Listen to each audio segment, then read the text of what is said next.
statement for high wind. Oh. For the following counties in Indiana: Benton, Jasper, Lake, Newton, and Porter, and the following counties in Illinois: Iroquois and Kankakee. High wind warning in effect until 9 a.m. Central Standard Time Thursday. South to southwest winds 25 to 40 miles per hour with gusts of 55 to 65 miles per hour likely. The areas affected include portions of northwest Indiana and central, east central, and northeast Illinois.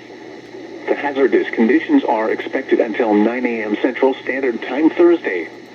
The following impacts are expected. Damaging winds will blow down trees and power lines.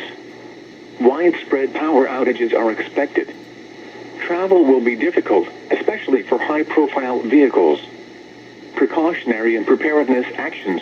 People should avoid being outside in forested areas and around trees and branches.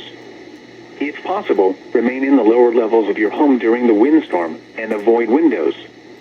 Use caution if you must drive. So, what's next? IWX decides to issue a high wind warning?